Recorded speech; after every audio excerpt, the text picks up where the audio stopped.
125-109. And the Lakers moving to fourth, just a half game out of third. Another back-to-back set awaits for the purple and gold, starting with the Nuggets tomorrow night and the Bucks on Thursday. You know, anytime you win, you're happy. You know, anytime you can come out here and play the game you love is fun. And, you know, your body might be sore after the game, might be sore tomorrow, but anytime you get in this arena or really any arena and you feel the energy, you're just out there ready to compete. Lakers Talk is presented by Hoag Orthopedic Institute. When pain keeps you from doing what you love, Hoag Orthopedic Institute gets you back to you. Visit HoagOrthopedicInstitute.com to get the help you need today. Lakers Talk is on. Here's Andy Kamenetsky.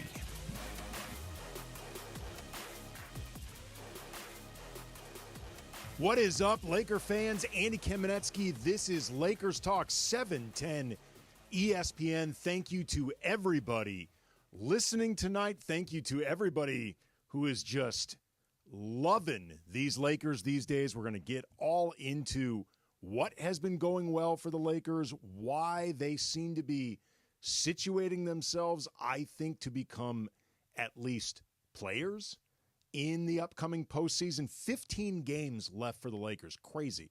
But there's 15 games left in this season. We got two really awesome guests tonight. First at 6:30, I'm going to talk with Adam Mares, the co-host of the All City NBA podcast with him and Tim Legler. He's covered the Denver Nuggets for years. One of the best out there, period. Now covers them for DNVR Sports. We're going to get into tomorrow night's matchup against the Denver Nuggets. Unfortunately, no LeBron James, no Rui Hachimura in this game. That's already been announced by the Lakers, but it seems like all other hands will be on deck. And the Luka era of the Lakers, this is something we're going to talk about both with Adam Mares, but also I think Funchy and I separately. There's some new math going on between the Lakers and the Nuggets, and we're going to talk about that in the Luka Doncic era. I'm not saying that the Lakers are definitively better than the Lakers. I'm not, truly not. We do not have enough evidence one way or the other. I'm just saying we have enough evidence that the math has changed. So that's coming up at 6:30. Then at 7:15, we're going to talk with Kobe Price, covers the Lakers for the Southern California News Group. He is with the team all the time, including on the road, like true boots on the ground coverage of the purple and gold.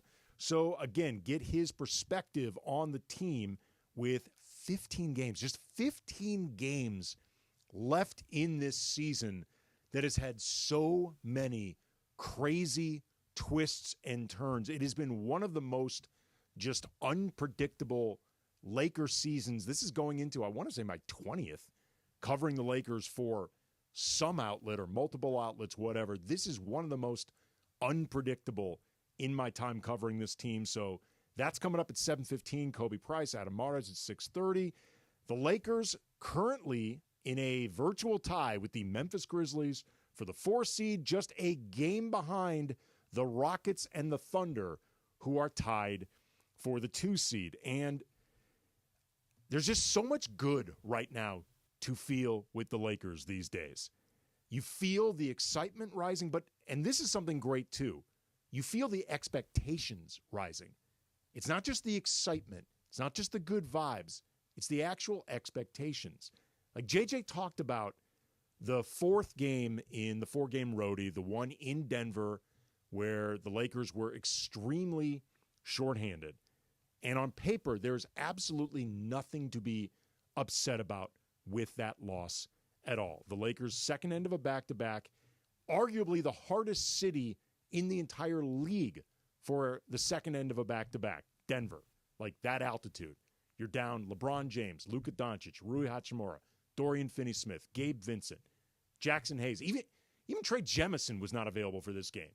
So on paper, of course they're going to lose, and there's nothing to even feel bad about on paper with that loss, except they end up pushing Denver truly to the limits.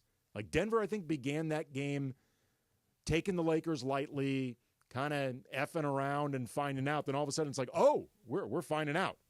And then Denver started playing hard, and the Lakers were still matching them punch for punch. Austin Reeves, who we're going to talk about over the next couple hours, 45 points, almost a triple-double, one of the best performances of his career.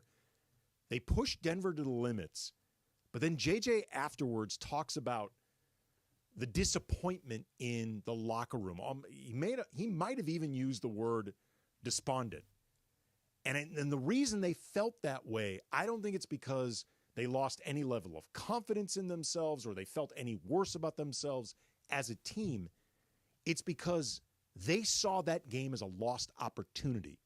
And that eats at them because this group now expects to win. And 877-710-ESPN, if you want to weigh in on anything with the Lakers, the recent 4-game roadie that they went 0-4, but with a lot of context, the last 2 games back-to-back at home, both wins, tomorrow versus Denver, Thursday versus Milwaukee, anything you want to get into, 877-710-ESPN. So then the Lakers get back to L.A., Sunday matinee game against the Suns, and they control that game from nearly start to finish. And JJ pointed out after the game, really, really happy with the Lakers.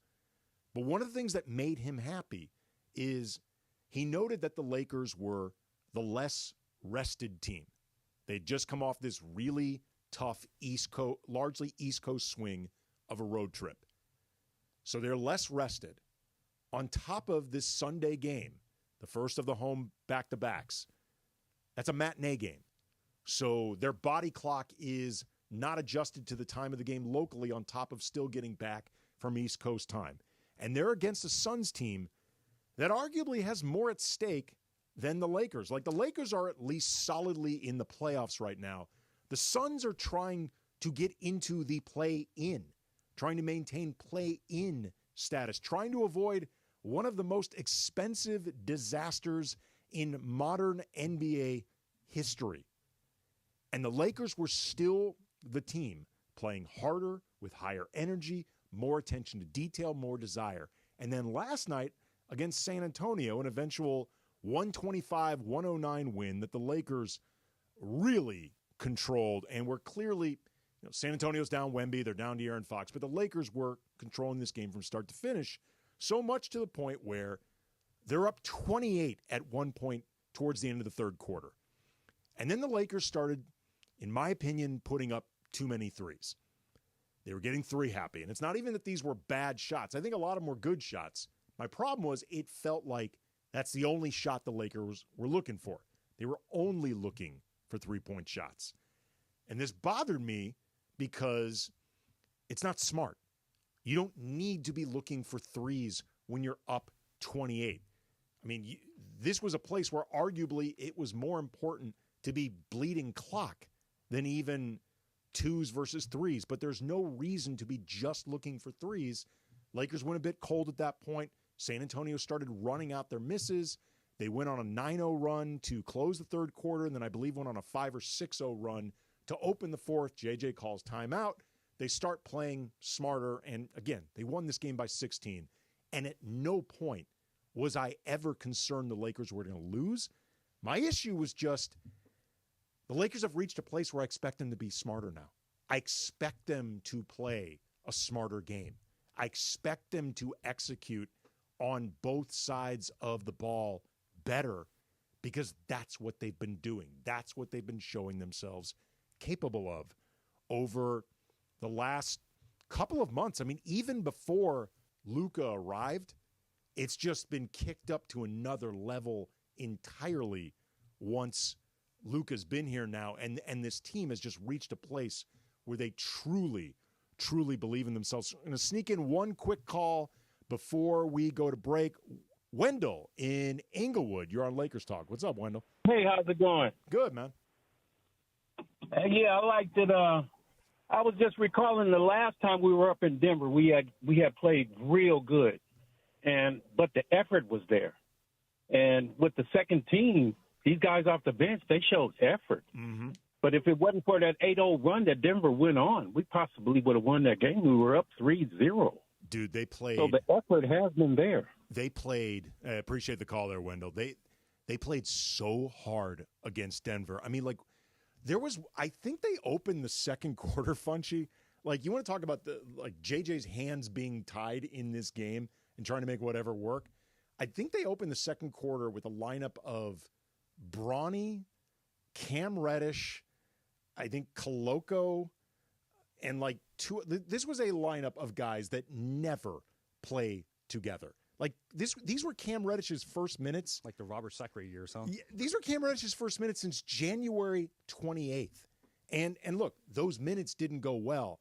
I just bring it up because it speaks to how up against the wall the Lakers' backs were in this game. And again, it would have been easy for them, fourth game of a difficult road trip, knowing the context and the setup, for them just to say, you know what, man, we're fried. We're going to get back to L.A. We're going to get our energy right, hopefully get a few other guys back, and we're going to regroup then. But instead they said, hell no, man, we're going at Denver. We are going to fight these guys. Austin Reeves led the way, but basically everybody who stepped on the court contributed. Dalton Connect, I believe, had 37 in that game. Like, everybody pushed themselves to the limits, and it's become one of the hallmarks of this team. Coming up, again, 877-710-ESPN. Take some of your calls. We're going to talk with Adam Mares in about 20 minutes, and I want to get into Austin Reeves and the way he has been playing over the last 4 games after a slow start from the return with that calf injury. To quote John Wick, "Yeah, I'm thinking I'm back." That feels like Austin Reeves right now. So we're going to get into that. Lakers talk. Andy Kamenetsky, ESPN LA 710. Attention Lakers fans, Michelob Ultra, ESPN LA, and the Lakers are giving you superior access via Ultra courtside to a once-in-a-lifetime experience at the UCLA Health Training Center, home of the Los Angeles Lakers. Visit UltraLakersShootAround.com, and you could win a chance to sink free throws and drain threes where your favorite Lakers players train. Winners will also get a behind-the-scenes tour and a chance to hang out with a Lakers legend. Presented by Michelob Ultra, superior light beer. 21 years or older. No purchase necessary. Only open to residents of Los Angeles, Ventura, San Bernardino, or Riverside County. That's UltraLakersShootAround.com for official contest rules. Open your world to all that SeaWorld San Diego has to discover. Make new connections with orcas, belugas, dolphins, and more. Explore all new depths with Jewels of the Sea, an immersive experience featuring vivid displays of awe-inspiring jellyfish species opening this spring. And set sail on a flavorful journey as you sample your way through an all-new menu at the Seven Seas Food Festival. There's so much more to SeaWorld than ever before. Save up to 55% on tickets, fun cards, and passes during our spring break sale. Hurry, offer ends soon. Taxes, service fees, blackout dates, and other restrictions may apply. Hey, it's Mace. As LA deals with tragedy, our friend Jacob Imrani has a special message for you. Wildfires can leave lasting scars on our families, our homes, our communities, and our peace of mind. Navigating the recovery process is hard, but you don't have to do it alone. I'm Jacob Imrani, and my team and I are here to help ensure you're treated fairly and get the resources you need. Call us for a free consultation and let us help you rebuild with confidence. Call Jacob. Children's Hospital Los Angeles is a leader in breakthrough pediatric care, treating complex cases and advancing life-saving research. In support of CHLA's 10th annual Make March Matter campaign, ESPN LA is auctioning off exclusive 710 appearances to help fund critical treatments for children. Every dollar raised supports CHLA's essential work to provide expert care, innovative therapies, and hope to families in need. Visit 710forchla.com to bid and make a difference for kids today. Hey, it's Bethel Duran. When you get into an auto collision and damage your vehicle, there's only one spot for you to call. That's my guy Leo at Active Collision. Experienced paint and body technicians will make your car look like it's brand new. You get a free estimate when you call 626-330-0100. They work with all insurance companies. Mention 710 and you get 50% off your insurance deductible. Call 626-330-0100, 626-330-0100, or visit ActiveCollisionRepair.com. Texting enrolls you into recurring automated text messages. Consent not required to purchase. Message and data rates may apply. Hey, Dan, how you doing? Haven't seen you around the gym for a while. Yeah, I've really fallen off. Since I turned 40, I just don't get the results I used to get. Could be lower testosterone. Lower T? Yeah, I went through it a while back. Once you hit 40, your body has less free testosterone. I got Nugenix Total T, and it's made a huge difference for me. I've seen that ad on TV. Is it for real? Oh, yeah. The key ingredient is something called Tesnor, which helps boost free and total testosterone levels to help you trim up and stay lean. And it's made a difference for you? Man, I feel like I'm in my 20s again. At work, in the gym, and in the bedroom. Are they still giving out complimentary bottles for people to try it for themselves? Yeah, you just need to send them a text. Text STREAK to 321-321 right now for your complimentary bottle of Nugenix Total T, the #1 selling testosterone booster at GNC. Plus, text now and we'll include a bottle of Nugenix Thermo, our most powerful fat incinerator ever, to help you get back into shape fast. Absolutely free. Text STREAK to 321-321. That's STREAK to 321-321. All the latest surrounding the Lake Show, right here on Lakers Talk with Andy Kamenetsky. That's back-to-back wins for the Lake Show, led by 30 big points from Austin Reeves last night. Three-pointer by Reeves. Good again. Austin's up to 28. It's fun. I mean, really just like winning at the end of the day, regardless of, what they ask me to do. Like to win, and, that's really the fun part about team sports is winning. Lakers Talk is presented by Hoag Orthopedic Institute. When pain keeps you from doing what you love, Hoag Orthopedic Institute gets you back to you. Visit HoagOrthopedicInstitute.com to get the help you need today. Now back to Lakers Talk with Andy Kamenetsky.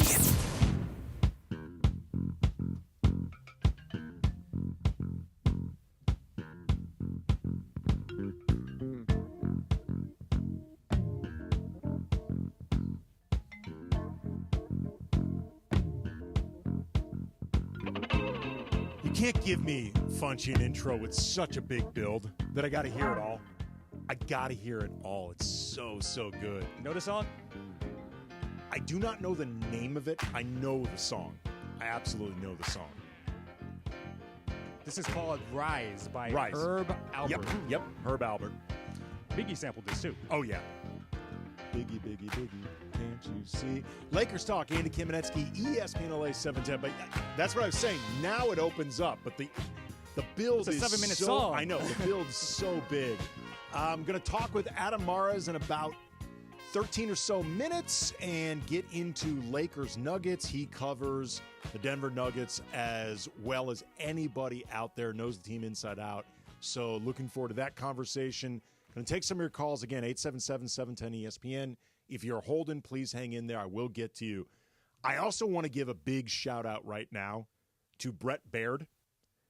Brett Baird, as I'm sure everybody knows, we have been partnering or working on the behalf of Children's Hospital Los Angeles, our auction for Make March Better, trying to raise money for Children's Hospital Los Angeles, the silent auction that ESPN LA put together, and among the items that you could bid on is the opportunity to co-host Lakers Talk with me, with Funchy. Hopefully DeAndre will be here as well. I get as many folks in here as possible. And Brett Baird absolutely blows me away. Bid $1,310 for the chance to do this. I am blown away by this. I am quite frankly a lot of money. I am quite frankly kind of nervous. I know, me too. Jeez. I wasn't expecting that. I got to put together one hell of a show. Exactly. This is I really appreciate. Can't be slacking that week. No. Oh no. I mean, I got to find. I was telling Bergman, I got to find a lot of pressure, man. I got to find some good guests, and I don't mean just good guests who cover the NBA. I mean you got to track down Obama, Denzel. I mean there's a lot Magic Johnson. There's a lot of Leo DiCaprio. I got to put together something pretty damn big because again, Brett Baird, among many people, by the way, who showed out for this. I don't know if I'm at liberty to announce what we've raised so far, but it's a lot. Eventually, somebody higher up on the food chain will announce what we've raised. But as a station, let me just say it's a lot, and really grateful to everybody who bid. And again, big shout out to Brett Baird. Thank you very much. I am flattered. I am scared bleepless, Me and too. we will figure this thing out. So Austin Reeves, his last 4 games, he is averaging nearly 31 points a game on roughly 53, 43, 94 splits, plus 7 rebounds, 7 assists, and 2 steals a game. Remember, Austin Reeves came out of the gate from that calf injury that he missed a few games for. Not looking like Austin Reeves at all. Quite frankly, a couple of these games, he looked pretty bad. But these last 4 games, if there's any question about where Austin Reeves is right now, to quote John Wick, yeah, I'm thinking I'm back.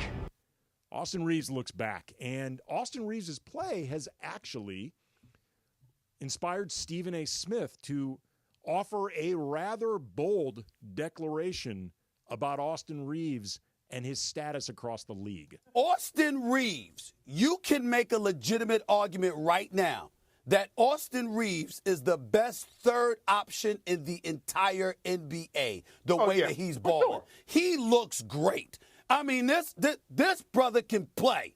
And testament to J.J. Redick and his staff, because clearly his game has elevated. This brother can play now. Austin Reeves is a special talent, and he's getting better and better every day, and he deserves all the love and respect in the world. There is no question about it. Now, how LeBron and Luka's going to feed off of that remains to be seen when they're both on the court together, because without one of them, this brother's a secondary option, and in one case, a first option, and this dude is balling.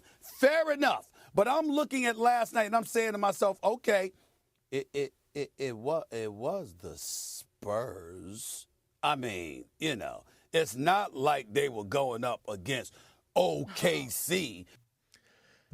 This question of what Austin Reeves and how he ranks among third options across the league is something that's come up a lot, and it's something we've discussed a lot on this show. Like, the question of whether Austin is capable of being the third best player on a team with title aspirations. I will be honest, and certainly Lakers Talk regulars and listeners of the Locked On Lakers podcast, available 5 days a week everywhere you get your podcast, Monday through Friday, always free. And for the sickos who like to watch, there's a YouTube component. I've been skeptical at times about whether Austin is at that level. To be clear, I've always thought Austin is a really good player, like no caveats. I've always thought he could be a key player for a team with title aspirations, like legit title aspirations. I've never doubted that. But to be the third best player on a title caliber team, you got to be really damn good. And I was not always convinced Austin was at that level. And that's not shade at Austin. It's an acknowledgement of how good you have to be. And one thing that I think, Austin, first of all, the last month or so has been swaying me in the direction that he is at that level, just because the way he's played. And some of this is just Austin is a workaholic who takes basketball really seriously and keeps improving. And that's a credit to Austin. I also think, though, the Luka era setup specifically helps Austin become a legit third best player on this particular team. Because before, one of my concerns was, I didn't then, I'm still not sure now, that Austin is capable of being the second best facilitator and playmaker and floor general of a team with this type of aspirations. Because before, it was LeBron as the number one guy, then Austin as the number 2 guy in terms of facilitating and running an offense. That's really difficult. But now, where Austin has to be the third best facilitator, the third best playmaker and floor general behind Luka and behind LeBron, and in the way particularly Luka just tilts defenses, like the way he just shifts the way defense is played. There was a sequence in the game last night against San Antonio where Keldon Johnson soft doubled off Austin, who was killing it in this game, like 30 points and shooting really well. Soft doubled off Austin in this game to double Luka, who was struggling from the field. Luka ends up finding Austin really easily. Austin ends up hitting a wide open 3. And it just speaks to the way Luka's presence on top of LeBron's presence tilts the defense away from Austin to where when Austin now gets the ball, he will be in a more advantageous place. And then on top of it, as great as Anthony Davis was, for a guy like Austin who wants to get into the lane and create opportunities, often just create chaos in the lane, I think AD not being there, like setting up shop in the paint where you have to account for that and defenders are going to be there more, I actually think makes it easier for Austin to succeed that way. Really interesting call from, I believe, Gaston in Downey. You're on Lakers Talk. Hey, Andy. Yes, this is Gaston. Gaston, how are you? I'm doing really well. I was super bummed last night when I found out I missed out on this chance to go host with you. Oh, geez. I thought I had it. I thought I had it in the bag. So, like, at 2 p.m, I put in my bid for $1,000. I was like, all right, no one's going to beat that. And I check around 9:30, 10 o'clock p.m., and I still got it. I'm like, okay, cool. I don't think anything's going to be. So I went to sleep early because I wanted to wake up and watch the Dodger game. And I actually woke up like around 11:55 because my dog woke me up. And because he wanted to go outside, use the restroom. And I come back in, I check my phone, like, oh, somebody outbid me. I throw another bid in, somebody beats me again, and then the time was up because it was like 12:01 at that point. And so I was heartbroken for not to have the chance to go host the whole show with you. Well, first of all, Gaston, I just want to say thank you. Like, for real. No. Like, first of all, just the nice words, but also you played a role in getting the bids where they ended up. And perhaps without you, they don't rise that high to begin with. So I hope, if nothing else, because this really is for a great cause, that makes you feel good. Like, ultimately, you played a role in helping us raise the money that we are. And again, I can't tell you how flattered I am that you would plunk down the money to do that, even if it ultimately didn't end up working out the way you wanted. I truly do want to say thank you. Oh, no, and actually I sent you an email today. Oh, I haven't seen it. At your Cam Brothers email. No, it's fine. And I had a proposal. I was like, why not do 2 shows and you get a second person to donate again the same amount? Or more. I'm going to be honest. This is so above my pay grade. Like, I don't. I got you. I know that. I wanted to throw it out there. I'll run it by the powers that be. I'm going to be honest. I don't know if that's doable. No. We're all good. Logistics, but again, Gaston, thank you very, very much. It truly I appreciate means it. a lot. Hey, no, you do a great job. I just want to say you do a great job as well. And thank you for what you do for the Lakers as well. Appreciate it. Thanks a lot. Thank you. Wow. I feel bummed. I do too. Man, maybe she run it by her bosses. I also feel bad now that I didn't check my email. Like, I'm feeling bad about a lot of things. Come on, I send you emails too. You don't check them. I respond to every single one of your texts, Funchy. You do. I don't want to hear a word about it. I have no idea if we can reopen the auction or add items. Doesn't hurt to ask, you know. And you know what? We'll ask. I have no idea, but we'll ask. Won't be asking, though, Adam Mares.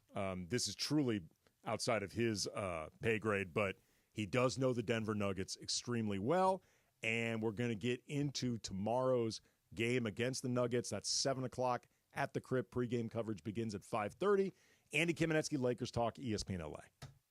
It's spring in the Southland, and the season of adventure is here. So why not hit the road in a brand new Kia from Kia of Carson? Whether you want a sleek sedan, a spacious SUV, or the latest hybrid or EV, Kia of Carson has the perfect ride for you. As one of the largest Kia dealerships in the country, we have all the latest tech-savvy vehicles that make the season of adventure more exciting. And Kia of Carson makes car buying easy, fun, and unforgettable. But don't wait. Our spring sales event is happening now. Hurry in today or shop online at KiaofCarson.com. Kia of Carson. Let's get you on the road. So Mark Real from Real Fathers writes, I always say on the air, you have to have the right family law firm that is going to get you the happiness you deserve and the justice you deserve. Really, the legal system is designed and set up for fathers to fail. I set out to create a firm and to create something that would help all men navigate that successfully. We have a new phone number for Real Fathers Rights. 833-ESPN-710. And RFR710.com. Yes, RFR710.com. Why do we grill to order at Waba Grill? Because it's just better for you. And our Asian-inspired menu has high-quality proteins that are healthier for you. Like hormone-free chicken, ribeye steak, wild-caught salmon, and shrimp. Our steamed vegetables and signature salads are made fresh for you. Our sauces are more flavorful for you, from sweet and spicy to fiery hot. Download the Waba Rewards app or order online at wabagrill.com. Waba Grill, it's for you. Hey, it's Mace talking about the amazing, spectacular Cosm. Best place to watch sports. Cosm is the ultimate sports experience. NBA, NHL, college basketball, Premier League, WWE, more. On massive, high-resolution displays, you got to experience the Dome at Cosm. Immersive shared reality that wraps around you. It's like being on the field or on the court. Inside the hall at Cosm, wall-to-wall live multi-view sports. Go to Cosm.com to get your tickets today. That's COSM.com. With Progressive Customer Service, there are lots of ways to connect with us, so you never have to miss a second of your favorite sport. Because you'd much rather watch a ball go through a net 124 times in 48 minutes when you don't really have to pay attention until the last two, and then somehow those 2 minutes will take an hour. You don't want to miss all that. Luckily, you can chat with Progressive on our app, online, or over the phone without missing a single one of those times the ball goes through the metal circle. Progressive Casualty Insurance Company, affiliates, and other insurers. Not available in all states or situations. For a limited time at Verizon, you can get our best price ever. That's 4 lines on unlimited welcome for just $25 a line per month with autopay plus taxes and fees. You'll also get the new iPhone 16 Pro, 4 of them for the entire family when you trade in up to 4 phones from our top brands. That's a new phone for everyone, only on the network you can count on. Verizon. Visit a store today. 20 monthly promo credits applied over 36 months with a new line on unlimited welcome. In times of congestion, unlimited 5G and 4G LTE may be temporarily slower than other traffic. Domestic data roaming at 2G speeds. Additional terms apply for phone offer. See Verizon.com for details. This is Lakers Talk with Andy Kamenetsky on 710 ESPN. Luka was 1 rebound short of a triple-double in last night's win, but he's already looking forward to the matchup tomorrow night with the Nuggets. Look, I think the team that has Jokic on is always dangerous, and it's hard to play against him. He knows all the tricks. He's an amazing basketball player. But that's fun. That's fun for us. We like challenges, and I think it's going to be a great game. It's the home of the Lake Show and the home of Lakers Talk. Lakers Talk is presented by Hoag Orthopedic Institute. When pain keeps you from doing what you love, Hoag Orthopedic Institute gets you back to you. Visit HoagOrthopedicInstitute.com to get the help you need today. Back to Andy Kamenetsky. Lakers Talk, Andy Kamenetsky, ESPN LA 710. Reminder, we're going to be talking at 7:15 with Kobe Price from the Southern California News Group. Get some of his boots on the ground coverage of the Lakers, his thoughts on where the team stands right now. But very excited to bring on now Adam Mares. He is the co-host of the All NBA podcast with Legler and Mares. Also covered the Denver Nuggets for years now for DNVR Nuggets. Adam, how are you, man? I'm doing good, man. Nuggets got a bizarre win last night, so, I'm in a good mood. Yeah, but before we get into some of the specifics of the game tomorrow, the fourth and the final matchup between the Lakers and the Nuggets, like this matchup brings up a lot of emotions for Lakers fans. I'm sure you've heard from some of these people on social, whether the scars of the last couple playoffs or of late some growing optimism. But either way, there are feelings. Like JJ Redick after the 23-point win over Denver in February openly admitted we prepped for this game like it was the playoffs. Which look, and it showed. It showed. I heard from Denver fans, various social media platforms like, oh wow, this was your big win. I loved that JJ was honest about this. Totally.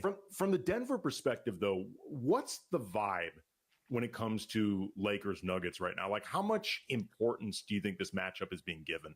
Well, for the Nuggets fans who have been, lifelong Nuggets fans, the Lakers have owned Denver. I mean, we're going back 50 years. All of the great Denver teams throughout history until this one, the seasons have always ended at the hands of the Lakers. It was Magic back in the 80s. It was Kobe in the 2000s. So, the Lakers were Denver's white whale. And to me, and when they won the title in 2023, something I never thought Denver would do, quite honestly, it was, of course, they had to go through the Lakers to get there. If you're ever going to slay the dragon, you've got to go right through the belly of the beast. So beating them in 2023 obviously was incredibly symbolic, especially the way it happened. And then to get them again in 2024 was a thing that was like, you know what? Things are different now. So Denver, and I think Lakers fans felt the same way, that this was a matchup that favored Denver. You make the trade, you go with a new coach, a very smart coach, by the way. I think JJ Redick is a very good schemer. You know, he comes up with good ideas. And then to throw out such a unique scheme, this idea of no catch. And by the way, we had one of our co-hosts on DNVR Nuggets sitting courtside right next to the Lakers bench for the last matchup. The coaching staff every time down court screams, no catch, no catch, no catch. Their whole plan is everything goes through Jokic. So if you don't allow him to catch the ball, does Denver know what to do? And the answer so far has been no. Even when you're not playing with LeBron and Luka, if you just take away the Jokic fulcrum, Denver does fall apart. So it was a great adjustment. And now it's up to Denver to see if they can overcome that one, or if this is now tilts things back in the Lakers' favor. Two things. First of all, Adam, you are so good at breaking down the Denver Nuggets. You without me even asking it, addressed one of the questions I planned to ask you, which was how the Lakers have gone about limiting Nikola Jokic as a playmaker in the last two meetings. So kudos to you. Secondly, all I heard from what you just said there was the Lakers have owned Denver. That's all I heard from that. You missed the second part, yeah. I'm sure there was some brilliant analysis in there, but I stopped listening at the Lakers have owned Denver. Yeah. What do you make of the current state of the Nuggets? They had a big win last night against the Warriors without Jokic or Murray, but they've been, seems like, kind of scuffling the last few weeks, 500-ish ball. There hasn't felt like a ton of recent momentum. I know there was also a period without Aaron Gordon, probably other guys I'm forgetting, but I've seen people who cover the team express some concerns about vulnerabilities, but you also have the best player on the planet. So where do you think things lie right now? So Denver is one of those like pictograms, right? Where it's like, do you see the old witch or do you see the young girl, right? Like, which way do you look at this? So Denver, to your point, over the last, 10 days or so has struggled. They have some big losses to the Timberwolves, obviously, to the Wizards, surprisingly, starting with that Lakers loss a couple of weeks ago. They've been rough. But if you zoom out to the start of December, basically, or halfway through December, Denver has, I think, the third or fourth best record. So they're one of these teams where you look at it and say, how far do you zoom out to grab your sample size? Denver, the question hanging over them right now is just, has this team run its course? And you see this, you win the title in 2023. I think they could have in 2024. They come up short, but, obviously it went the way that it went. But they were a team that everybody felt like was in that top tier, and they come up short. This year, they have not felt like a top tier team. And it's the same guys. And so you ask yourself, are they tired? Has it just run its course? The guys have been together for too long. They're kind of losing it. Other teams maybe figured out some different things that give them problems over time. So you have that question hanging over them. But the big question to me last year, and coming into media day, last year was all about fatigue. Denver sprinted to the finish line. They had a battle for that one seed that went all the way up to the final game. And they get to the playoffs, and I think they were a little tired. The Lakers should have beat them last year in that first round. They dominated that series. Denver dominated the fourth quarters of every game, and that was the only difference. So Denver looked tired last year, and the messaging this year was, we're going to be smart this year. We're not going to be tired going into the playoffs. Well, here we are with 14 games to go. Denver's exhausted. The Nuggets are absolutely gassed. So that's the big story to me. I think Denver, their best punch is a tier 1 punch. Their average punch is a tier 2 punch. And so are they going to have it in the tank to be able to give that tier 1 effort every single night, play tier 1 defense? So far, the answer is no. And that's, I think, the storyline hanging over the Nuggets. Talking with Adam Mares, covers the Denver Nuggets for DNVR Nuggets. He's the co-host of the All NBA podcast with Legler and Mares. Andy Kamenetsky, Lakers Talk, ESPN LA 710. How much do you think can be taken from the two games between the Lakers and Nuggets in the Luka era, in the sense that the first meeting was only 4 games into this new look? Denver had very little time to scout. And then the meeting last week, the Lakers were missing a lot of players. So I guess from a scouting perspective, you may lose a lot. Like what, if anything, do you take from what you've seen in what is, I guess, now the Luka era? I think the most important game by far was the blowout Lakers win. This last one, a bit of an anomaly. And look, Denver just beat Golden State without their stars. I think it's easy to say like, oh man, Lakers only lost by 3, no Luka, no LeBron. I've watched the NBA long enough to know when stars are out, games can be chaos because now it's like, well, the other team's going to play harder now and all this stuff. But the game where Lakers blew them out to me means something because of the scheme. And the question is, Denver is so overly reliant on Jokic. No one has really been able to slow him down. And this idea of sandwiching him, putting 2 guys on him pre-catch should compromise yourself for the other guys because you're basically playing 4-on-3 everywhere else. Denver, and I think what JJ Redick astutely observes about this team is Denver doesn't have guys that can create outside of that consistently. And so even though you're compromised, we'll take compromise 4-on-3 with those other guys rather than try to stop Jokic post-catch. So to me, Denver has not proven to be able to solve that. I think they should be able to in some capacity. I mean, the Lakers off giving them problems in other areas, but at least that part of it, I think Denver should be able to figure it out. But it's the most telling game, and certainly if they match up in a playoffs, it'll be the thing that is line item number 1 about that matchup. Yeah, I've been thinking a lot about this matchup lately, Adam, and just like how Denver had been this unconquerable mountain for the Lakers for a few seasons. And like I've heard every single joke imaginable, closest sweep ever, closest gentleman sweep ever. And like I'm cool with the jokes. The jokes are fun. That's also true, by the way. Well, I was going to say, and thank you. I think they detract from the reality that the series were actually close. Like Denver won 2 series by less than a combined 50 points, even though they were clearly the better team. And what I think is interesting is the Lakers in the LeBron AD era, they were able to play Denver often very competitively, very close. I don't think the gap between these teams was necessarily that big, but they had not figured out a way to close the gap. And it seemed like they were getting no closer to figuring out how to close the gap. And it maybe like the math in figuring all this out had just been maxed out. Like for whatever reason, that incarnation of the Lakers was not going to be able to close the gap, even if they were always going to be competitive. But now it seems like just the math has changed in terms of how the Lakers approach Denver, how Denver approaches the Lakers. And I'm not saying that I think the Lakers are better than Denver now just because I need to see more games. And I have a lot of respect for how good the Nuggets are. But I do think we've reached a place now where the math is so different. The data from the past doesn't even matter anymore. And that's, I guess, more of a long-winded soliloquy than an actual question. But what do you think of that theory or that observation that just everything we saw before doesn't really matter anymore? Well, I think the big thing that I think about there is that Anthony Davis was a big part of the identity. But the difference is I think Jokic is better than Anthony Davis. And so when you have the ability to not just win a battle, but to say, hey, that was your strength, he's got nothing for Jokic. Jokic can score on him. So now all of a sudden, something you're counting on to win series is no longer something you can count on in this matchup. You take him out of the equation. And now you say, we're going to add Luka, which Denver doesn't have a solve for. That's where this is different. Jokic can still, if you take away the Jokic piece with this new defensive scheme, maybe you mitigate that. But now you have an answer that Denver has to solve in Luka Doncic. And by the way, that's a pretty good question. That's a pretty good problem that Denver's going to have to solve.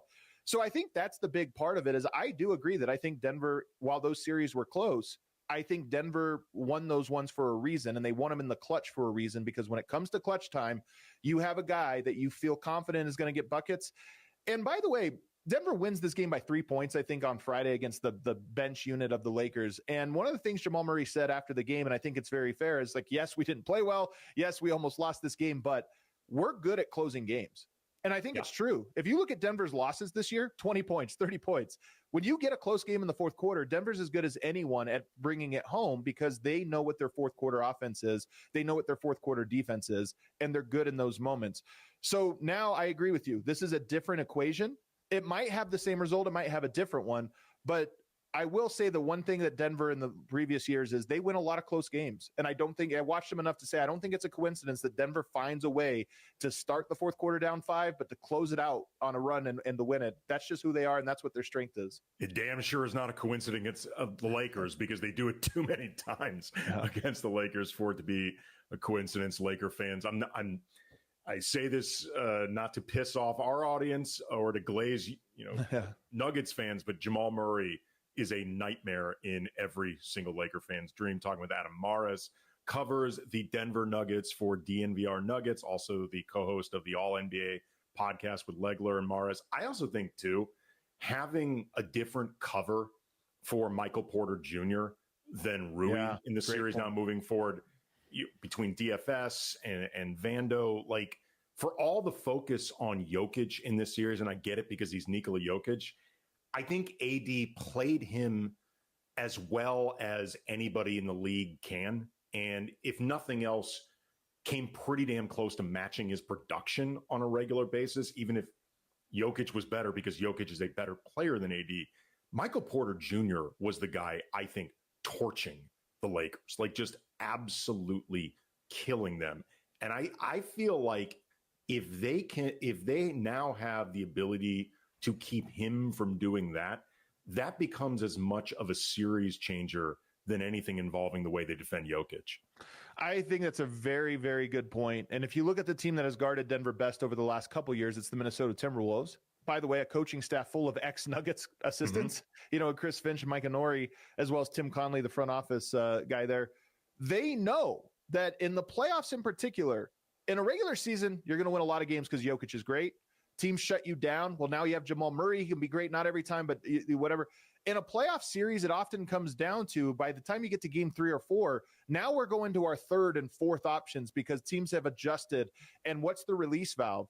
Minnesota has had the ability to take Michael Porter completely out of that series. If the Lakers can do that same thing, and again, I think JJ Redick's a smart coach. He probably looks at it and says, okay, that's really going to be an inflection point in a potential series. If we can cancel him out, where do they go after their initial actions? So I think that's true. And you're right that the Lakers did not have a good matchup for him. He's had some of his best. In fact, I would say his 2 best series of his career, I'd have to look at the numbers, probably are both against the Lakers. So that has been a matchup where he's been great. And if you can cancel that out, you take off some of the bite from Denver.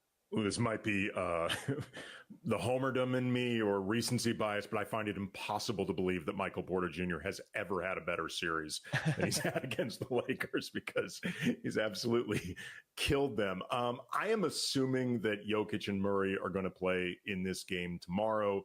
LeBron's definitely not going to play. Rui, I think, is unlikely. With that in mind, what are some of the matchups or elements that you're going to be most curious about in this game? Well, number one, does JJ Redick go back to that defense? Because if I'm JJ Redick, I look at the first game and say, I have what I need. I don't need to see it again, especially without LeBron. And I don't want to give them an opportunity to kind of get a read on this, because this is there's a good chance Denver and LA match up in the playoffs again at some point. So if I'm JJ Redick, my first question is, do you go to that defense just to get a win? Because the Lakers also need wins. You need to stay in the standings. Yes. So you can win now, but you can also set the table for later. So that's my first question. If they do go to that defense, I'm just curious does Denver do something different? Do we notice okay, they want to experiment with this or that, or does it have the same impact? So to me, that's the entirety of the game. If the Lakers play it straight up, look, both teams need a win. So it'll be interesting in and of itself, but it might not tell us anything about what this matchup means in the playoffs. That's an interesting question that you raised there, Adam. Just the idea of what would JJ hold back, and the sample size on him as a coach is so small. We don't know if he's a hold back guy or not. I tend to think he isn't, just because I remember before the season began, JJ named his starting 5, which is very unusual. Most coaches treat this like they're protecting nuclear secrets or something. And I asked him, why did you do that? Because most coaches don't. And he said, first, he wanted clarity for all of his players. And, if there's not truly a training camp battle going, he doesn't want to pretend that there is. He'd rather the other guys know what it is that they are or not fighting for. But also, he just said, look, everybody knows what everybody runs. You're not really going to surprise anybody with anything. It's about the way you execute it. So he doesn't seem to put much of a premium on trying to take an opposing coach by surprise or sucker punch him. So if I had to guess, he'll look to try to do what's worked better, even if LeBron and Rui, who clearly matter a lot for that one thing, aren't available. But it's an interesting question with him, just because, again, the sample size is so small. I wanted to ask you about the West at large. Like, you cover the league too. It's not just Denver. Do you think the conference, the West, is the Thunder's to lose, or is there another team that you think could be more dangerous when the playoffs begin? And feel free to say Denver if that's how you feel. I think there's 5 teams really. I think I'm buying. Let me count them out. OKC clearly I think should be the favorite, but I don't think they're as overwhelming favorites as their record suggests. But I do think they are favorites. But if it was OKC versus the field, I would take the field, because I do think that still there's so many people that have a chance. I think the Lakers are in there. You've got 2 of the smartest players in the NBA and who I perceive to be a very good coach, although you really do have to wait to see what the playoffs before you evaluate a coach. But I think JJ Redick's a good coach. You've got the Minnesota Timberwolves, who I think are they can defend. And I think they figured a lot of things out about their offense and how to integrate Randall lately. I've got the Denver Nuggets, who, again, haven't looked like it over the last 2 weeks, but I do, if they can be rested, they're a force, and they play their best basketball in the playoffs every year. And then I put the Golden State Warriors in there as well. They're the one that I think is a little bit more on the bubble, because their sample size is really just the last 3 weeks. It's not a full season, but they do look really good, and they're a veteran team. They're going to be the toughest team in every matchup, and they're going to execute about as well on both ends of the floor as any team. That's a lot. Do they have the talent? Are they well-rounded? Do they have weaknesses? I don't know. But those 2 boxes are important boxes to check. So to me, that's crazy, but that's 5 teams that I could see making a deep playoff run and coming out of the Western Conference, which is way more than usual. It's also why the West is just so damn difficult. He is Adam Mares. He is the co-host of the All NBA podcast with Legler and Mares. He's also covered the Denver Nuggets for years, now for DNVR Nuggets, one of the best NBA follows out there. Really appreciate the time, man. Thank you very much. Can I give you one last take on this? Sure, one thing I just want to set the table for. Nikola Jokic is a top 15 player of all time, in my opinion. I think in most people's opinion, 3-time MVP, NBA champion. LeBron James is a top 2 player all time. To me, it's insane to think that these guys have matched up in the playoffs twice in the Western Conference Finals. And there's not this storyline of a rivalry or like, oh, we're witnessing 2 of the greatest players all time. And yet this year might be the 4th time in 5 years that they meet in the playoffs. Is there any other top 15 duo in the history of the NBA that would not be line item number 1, a collision course of 2 top 15 players all time? It's insane to me that this is not a storyline that we're building on and setting the stage for 2 of the greatest to ever do it, matching up 4 times in a span of 5 years. It tells me how bad we are at storytelling in this day and age. I think some of it has to do with Jokic's perceived lack of personality and not necessarily wanting to be the guy that is, I don't want to relitigate the face of the franchise or face of the NBA conversations, but he doesn't seem to be interested in that. I also think he gets swallowed up a lot by LeBron v. Steph, because those guys have actually battled in the finals. Yes, but only 4 times. And this is what I'm saying is Jokic and LeBron might meet for the 4th time this year. And to me, that's just a great storyline. It's incredible. I'm not justifying it. I'm explaining it. This is why I think it happens. You're correct. And I'll be honest, I had never thought about it along those lines. So it's clearly not just the league and the marketing people within the league who need to do a better job of expansively thinking. I cover the Lakers. This should dawn on me. But even you and I, and this is what I'm saying, and when people tell me Yoke's not interested in selling the league, I always think, what does it mean to sell the league? Play basketball on the highest stage and have incredible performances, to me, is way more important than some guy getting on the mic and doing the wrestling thing or this or that. So again, I understand some of this, but there's a part of me that goes, Steph and LeBron met in the finals 4 times in a row, and it was epic. Top 15 players all time. It's about to happen again. And I just think the storytelling is, hey, LeBron triple-double, does everything on the offensive end. Jokic triple-double, does everything on the offensive end. This is style fights that are very interesting to me. And I want to set the stage for people to kind of think about, maybe that is interesting in a way I should care about. One last thought with it too. And again, this is a really, really good conversation that should be happening more. I also think with the Jokic piece of it, he's been thought of more as up against Anthony Davis and it being more of a Jokic AD rivalry as opposed to a Jokic LeBron, even though, as you point out, Jokic is much more similar of a player to LeBron than AD. He's basically like Red Hulk version of LeBron. He's the center version of LeBron. Yeah, for sure. Absolutely. Adam Mara's taken up more of your time now than you had promised, although it is your fault. Thank you very much, man. I appreciate the time. This was awesome. You bet. And coming up next, going to react to more of what Adam said and take some of your calls, 877-710-ESPN. Lakers Talk, Andy Kamenetsky, 710 ESPN. For employers looking for their star players, ZipRecruiter's powerful matching technology works fast to find qualified candidates for your job, and you can invite your top choices to apply. It's why over 4 million businesses have used ZipRecruiter to hire, and why 4 out of 5 employers who post on ZipRecruiter get a quality candidate within 1 day. Time for a full court press in your hiring game? Try for free at ZipRecruiter.com/LA. That's ZipRecruiter.com/LA. Open your world to all that SeaWorld San Diego has to discover. Make new connections with orcas, belugas, dolphins, and more.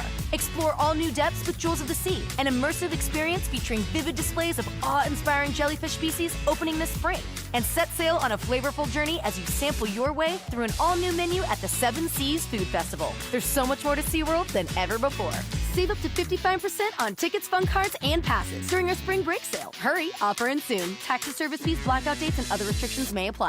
Hey, it's Bethel Duran. When you get into an auto collision and damage your vehicle, there's only one spot for you to call. That's my guy Leo at Active Collision. Experienced paint and body technicians will make your car look like it's brand new. You get a free estimate when you call 626-330-0100. They work with all insurance companies. Mention 710 and you get 50% off your insurance deductible. Call 626-330-0100, 626-330-0100, or visit activecollisionrepair.com. The official partner of Palm Tree Crew at the Waste Management Open is now bringing fans to the biggest rivalry in golf, the Ryder Cup. USA versus Europe. Fired up crowds, unmatched intensity. This isn't just golf, it's a battle for supremacy. With Absolute Sport, you'll get premium access, luxury accommodations, and the ultimate fan experience. Don't just watch history, be a part of it. Visit us.absolute-sport.com, that's ABSOLUT-sport, and make your dream trip a reality. Lakers Talk continues on 710 ESPN. Even Bronny James got in on the action last night and brought the crowd to its feet with a shot from downtown. Here is Bronny dribbling. Shoot it, Bronny. He does shoot it. A three. It's good. Bronny on the board with a three, and the crowd in the Laker bench comes to its feet. Lakers Talk is presented by Hoag Orthopedic Institute. When pain keeps you from doing what you love, Hoag Orthopedic Institute gets you back to you. Visit HoagOrthopedicInstitute.com to get the help you need today. More Lakers Talk with Andy Kamenetsky right now. Thanks again to Adam Mares from DNVR Nuggets and his insights on tomorrow's game. Lakers Nuggets beginning at 7 o'clock, pregame at 5:30. Got time really quick for one call. My girl Robbie in East Long Beach. Got about 30 seconds for you, Robbie. How are you? Doing great, Andy Kamenetsky. Great job by Austin Reeves. Good in the past couple games. What's the status of Rui Hachimura? Maybe for the Saturday's game, number 2. And then quickly, do you think they would limit Luka's minutes to at least the 25 minutes? Maybe have him fresh for the game on the Milwaukee game, this on the back-to-back. What's your thought on that? And let's go Lakers. Woo! There you go, Robbie. Rui is, I think, possible this weekend. He's definitely not going to be playing tomorrow against Denver, and seems unlikely for Milwaukee, but you never know. As far as limiting Luka's minutes tomorrow, I think you get the front-end victory if you can, and then worry about the back end on the back end. But all these games matter right now for the Lakers. There's just a lot at stake. All right, really, really quick. We're going to go to break, but then coming up, take more of your calls, 877-710-ESPN. Ken and Mitch, I see you guys. I'm going to get to you next, plus everybody else. Kobe Price at 7:15. Lakers Talk, Andy Kamenetsky, ESPN LA 710. So Mark Real from Real Fathers writes, I always say on the air, you have to have the right family law firm that is going to get you the happiness you deserve and the justice you deserve. really the legal system is designed and set up for fathers to fail. I set out to create a firm and to create something that would help all men navigate that successfully. We have a new phone number for Real Fathers' Rights. 833 ESPN 710. And RFR710.com. Yes, RFR710.com. Why do we grill to order at Waba Grill? Because it's just better for you. And our Asian-inspired menu has high-quality proteins that are healthier for you. Like hormone-free chicken, ribeye steak, wild-caught salmon, and shrimp. Our steamed vegetables and signature salads are made fresh for you. Our sauces are more flavorful for you, from sweet and spicy to fiery hot. Download the Waba Rewards app or order online at wabagrill.com. Waba Grill, it's for you. Texting enrolls you into recurring automated text messages. Consent not required to purchase. Message and data rates may apply. Hey, Dan, how you doing? Haven't seen you around the gym for a while. Yeah, I've really fallen off. Since I turned 40, I just don't get the results I used to get. Could be lower testosterone. Lower T? Yeah, I went through it a while back. Once you hit 40, your body has less free testosterone. I got Nugenix Total T, and it's made a huge difference for me. I've seen that ad on TV. Is it for real? Oh, yeah. The key ingredient is something called Tesnor, which helps boost free and total testosterone levels to help you trim up and stay lean. And it's made a difference for you? Man, I feel like I'm in my 20s again. And Still giving out complimentary bottles for people to try it for themselves? Yeah, you just need to send them a text. Text LION to 42424 right now for your complimentary bottle of Nugenix Total T, the #1 selling testosterone booster at GNC. Plus, text now and we'll include a bottle of Nugenix Thermo, our most powerful fat incinerator ever, to help you get back into shape fast. Absolutely free. Text LION to 42424. That's LION to 42424. Hi, it's LeBron. The Lakers play here. 710 ESPN. KSPN, Los Angeles. A Good Karma Brands radio station. 710 ESPN. The radio home of the purple and gold. And the home of Lakers talk. After snapping a 4-game skid, the Lakers have pulled off back-to-back victories with last night's win at Crypto.com. Lakers win 125-109. And the Lakers move into fourth, just a half game out of third. Another back-to-back set awaits for the purple and gold, starting with the Nuggets tomorrow night and the Bucks on Thursday. You know, anytime you win, you're happy. You know, anytime you can come out here and play the game you love is fun. And, you know, your body might be sore after the game, might be sore tomorrow, but anytime you get in this arena or really any arena and you feel the energy, you're just out there ready to compete. Lakers Talk is presented by Hoag Orthopedic Institute. When pain keeps you from doing what you love, Hoag Orthopedic Institute gets you back to you. Visit HoagOrthopedicInstitute.com to get the help you need today. Lakers Talk is on. Here's Andy Kamenetsky. Lakers Talk, Andy Kamenetsky, ESPN LA 710. Another hour that we're going to be hearing from you guys, 877-710-ESPN. Also, in about 15 minutes, we're going to talk with, Kobe Price, who covers the Lakers for the Southern California News Group. He is with the team on a day-in, day-out, game-in, game-out basis, travels with the team, so get some really good insights about the state of the Lakers at the moment, which is quite good. They've got a really interesting back-to-back starting tomorrow, both at home. Denver at 7 o'clock, then Milwaukee Bucks on Thursday at 7:30. Those games obviously both heard right here on ESPN LA. Pre-game coverage begins tomorrow at 5:30. Ken in Newport Beach, you're on Lakers Talk. What's up, Ken? Hi, Andy. So you've been talking about things that are going to haunt me probably to the end of the year.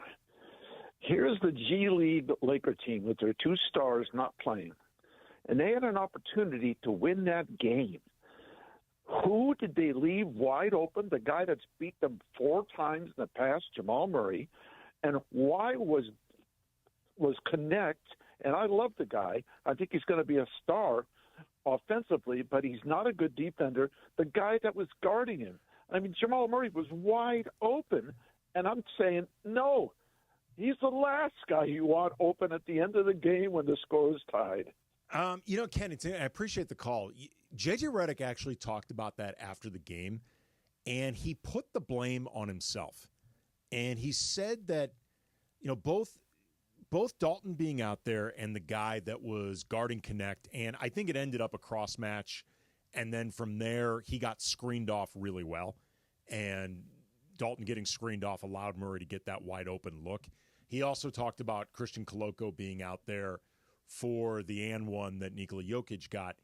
JJ said that to be, and this was very candid of him, remember right before that happened, Dalton Connect had that dunk where he lost his grip on the rim and essentially just flung himself backwards and landed head and back first on the ground. Like it was really scary in real time.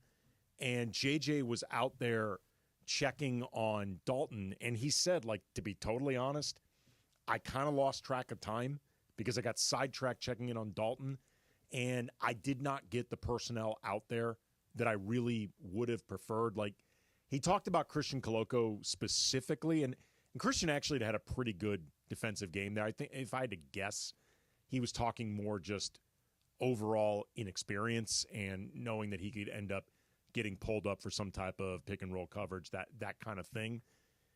I don't know if Dalton would have been out there or not, but at the very least, maybe the alignment starts differently. I have no idea, but that was actually something that JJ he put it on himself, and that is something that I think fans can appreciate with their coach. Even if their coach makes a mistake, mistakes are going to happen, but you want accountability.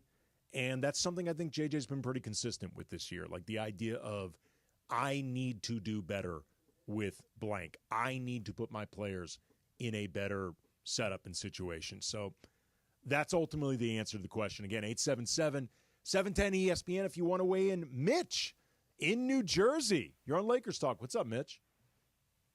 How you doing, Andy? Pleasure to speak to you again. Thanks, man. These two guys, Jokic and Luka, great guys to see, especially playing against each other. And they don't hit the gym too hard, so I guess Dallas kind of screwed up. But I really thought that was an even trade. I don't know what I'm talking about. What do you think about Hayes and Koloko getting more playing time? Lex and Ken Reddish, they're just keeping the seats warm. But I like Koloko. He's got potential, and Hayes has been coming on pretty strong. Well, Hayes is entrenched as the starter, man. I appreciate the call. Hayes is entrenched now as the starting center. I mean, not that there's anybody who on the roster right now, respectfully, that would push him for that spot. But Jackson Hayes' value was really demonstrated during the 4 games that he was out with that knee contusion. Like, he's become really important with this team. And I know some of this has been opened up in the way that, he's a perfect pick and roll lob target for Luka, who loves that type of vertical spacing, bouncy, hard screen and rolling center, and that is one of Jackson Hayes' specialties. But Hayes had been playing well even before Luka arrived. Like, if you go through Jackson's splits for the season, starting in about 2025, like January onward, his numbers have been good, and they've been very consistent, whether he was starting, coming off the bench, the period where he was filling in for AD pre-trade, the period before Luka actually was playing with the Lakers after the trade, but he wasn't quite there. Jackson's been playing well. He is a source of easy points for the team, like in terms of those lob plays, and if you put the ball up pretty much anywhere, at minimum, he's going to catch it. Like, Jackson has great hands. He will come down either to finish, or I think he's an underrated passer out of the short roll. Like, his reads have become better, and he doesn't get himself in trouble when he gets the ball. Like, he doesn't get out of pocket very often. He does not make really bad decisions very often. He is cut down on what used to be death, taxes, and at least one Jackson Hayes illegal screen per game. Like, some of the bad fouls, Hayes has become better at that. I also think, too, and this is something I give J.J. Redick credit for recognizing, Hayes has become, I think, better this season at protecting the lane. But I think if he's only protecting the lane, he leaves himself vulnerable either for foul trouble or for getting muscled against bigger players. He's actually, I think, a pretty good defender for his size and space. He moves his feet well. He's extremely athletic. And JJ's been willing to have him serve at times as kind of like an oversized athletic wing defender and letting other guys like LeBron or Rui or Vando or whoever be the low man in these rotations. And I think it's worked really well. But credit to Jackson Hayes, man. Like if you had asked me at the beginning of this season, can Jackson Hayes be if nothing else, credible enough starting center for a team with title aspirations, I'd have said no. I'd have said it's fine as a backup. He can't do You're that. a crazy person if you said that. Yeah. And Hayes deserves a lot of, I think JJ deserves credit for really defining his role well, tailoring it well. And obviously it helps that Luka and LeBron and AD have been doing a good job utilizing that vertical spacing. But Hayes deserves credit for putting in the work and improving. Real quick, Thomas in L.A., you're on Lakers Talk. What's up, Thomas? We're talking about Austin Reeves. We're talking about Doncic and LeBron. Mm-hmm. This is the thing. All three of them need to shut the hell up barking at the referees. Okay, I was wondering where you were going with that.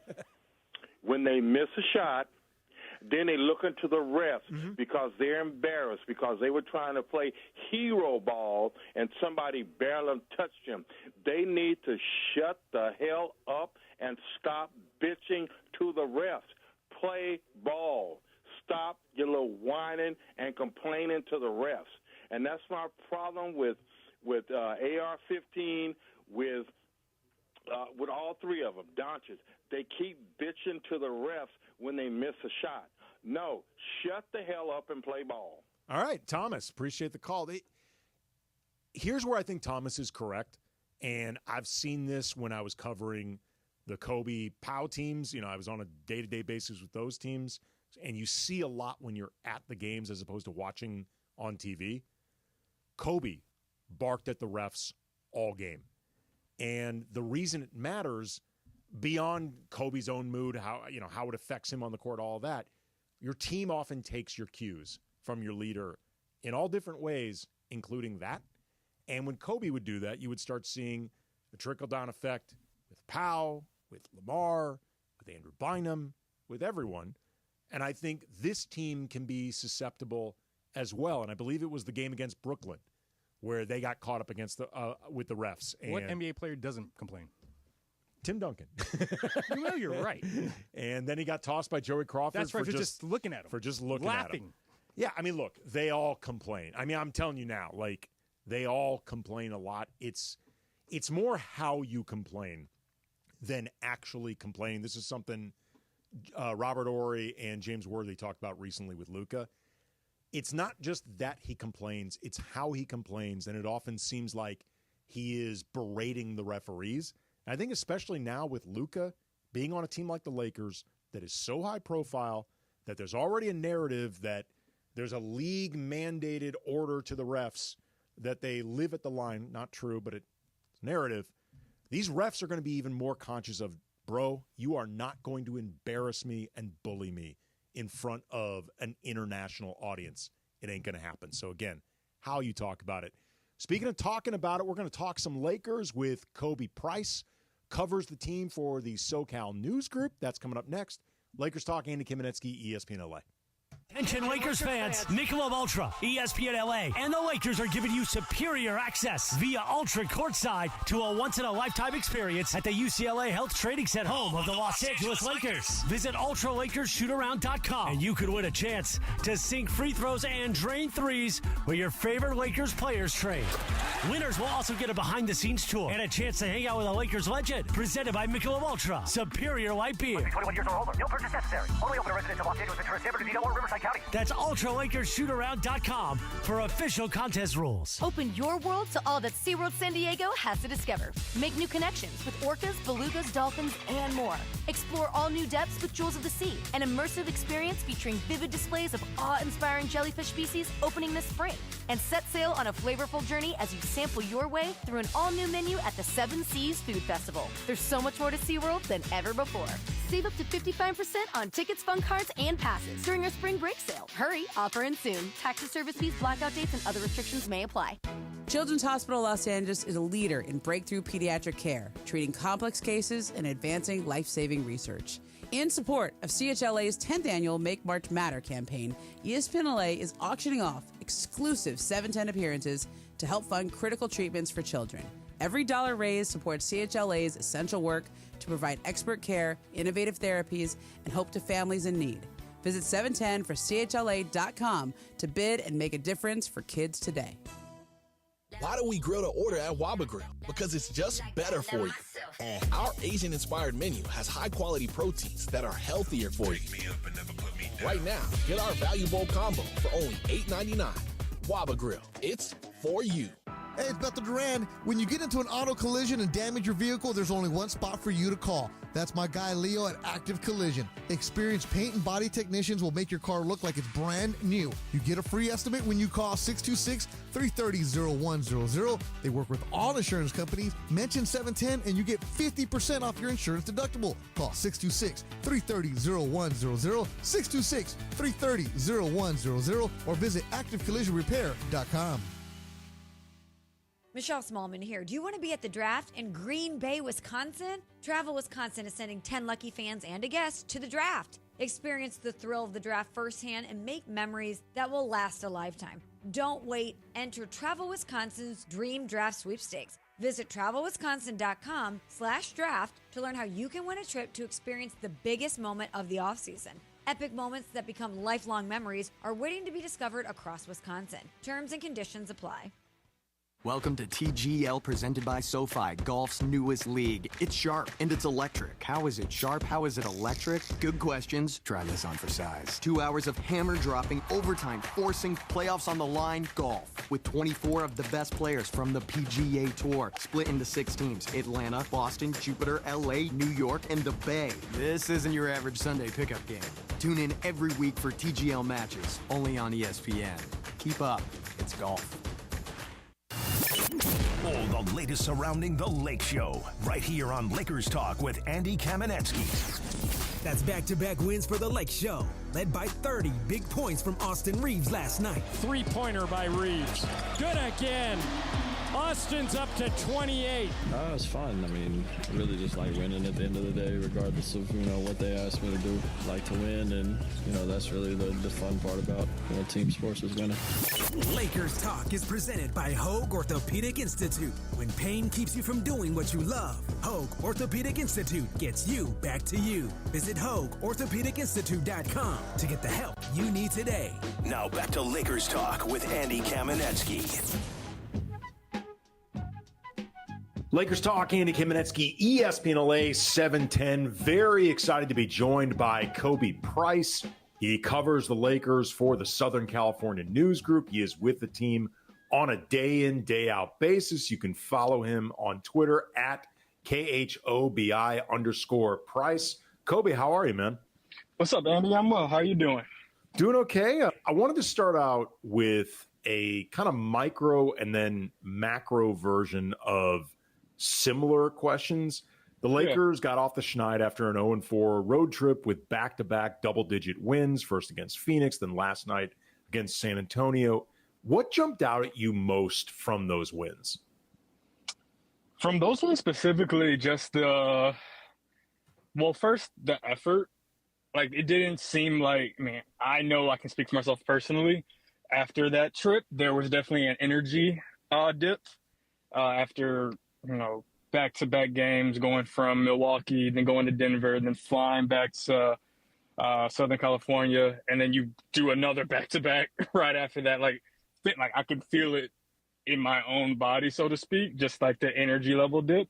So the fact that the players on the floor seem to still have the requisite energy to not just play basketball, but play basketball at a high level, that's the first thing that stuck out to me just from a human level standpoint. And then execution.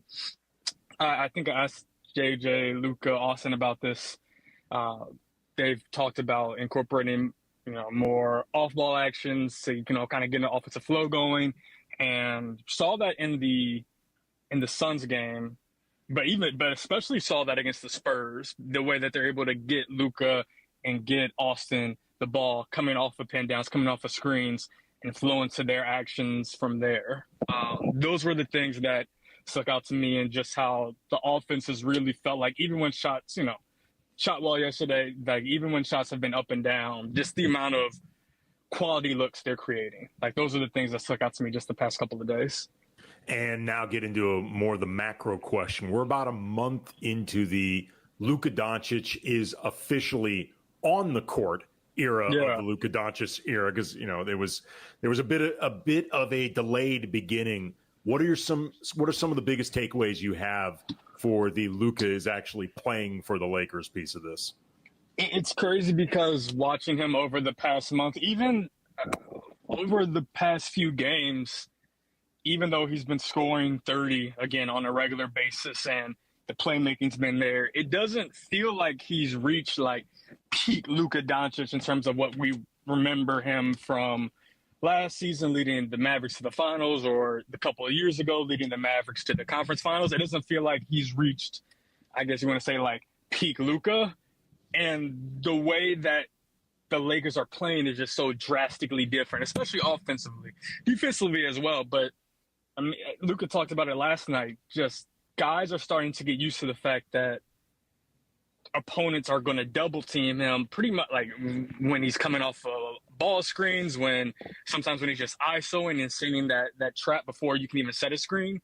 It feels like even though Luka isn't at his quote unquote best, the team is starting to figure out how to maximize themselves around him in a better way than they were, when he first started playing until late February, even earlier in the month. Like, it feels like there's a rhythm that's been and being established. Yeah, and talking with Kobe Price, covers the Lakers for the SoCal News Group. Follow him on Twitter at KHOBI_Price. There was a moment during the Spurs game last night where Keldon Johnson ended up kind of soft doubling or hedging, coming up to Luka around the arc, and Luka easily got the ball to Austin, who at that point was wide open because Johnson doubled off him. Your muscle memory and psychologically, you're just ingrained to double Luka in the same way you're ingrained to double LeBron or Jokic or Steph or SGA. Like, there's certain guys that the particulars of any game, it doesn't matter. Like Kobe Bryant was like this. Just when those guys have the ball, it scares the bleep out of you. And Luka is clearly one of those guys.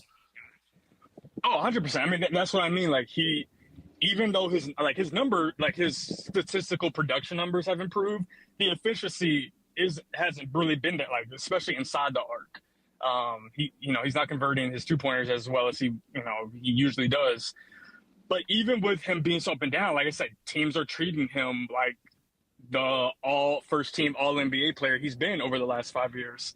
And that's just created, I mean, the looks that this is Austin Reeves we're talking about. And I know that, sometimes reputations take a while to catch up. Like, Austin has performed at an all-star level this season for quite a while. Like, this isn't just a 4-game. I know he scored at least 28 in the past 4 games. This isn't a 4-game blip. Like, you would think that teams recognize and respect Austin, but we're talking about teams taking their man away from Austin to double Luka. Like, you would think that Austin wouldn't be the help-off point. Now, granted, also the JJ spoke about this last night.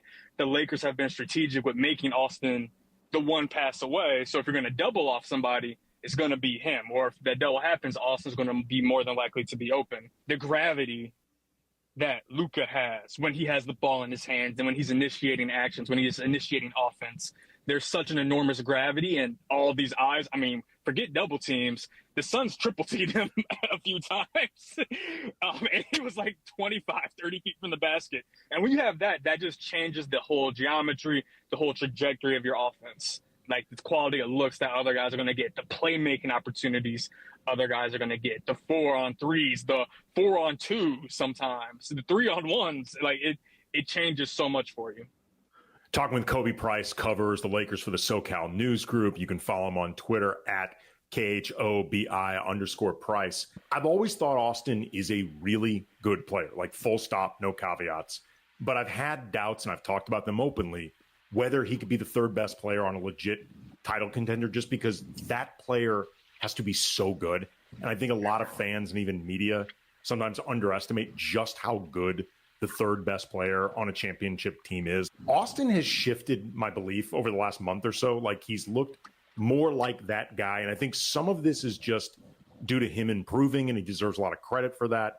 But I also think adding specifically Luka to this mix as another high-end facilitator and scorer alongside LeBron, who is also elite high-end facilitator and scorer, puts Austin now in a place where he only has to be the third best facilitator specifically and scorer on a team. Like, those specific skills. Before, when it was AD and LeBron, Austin had to be the team's second best playmaker and facilitator. And I don't think he was quite up to that.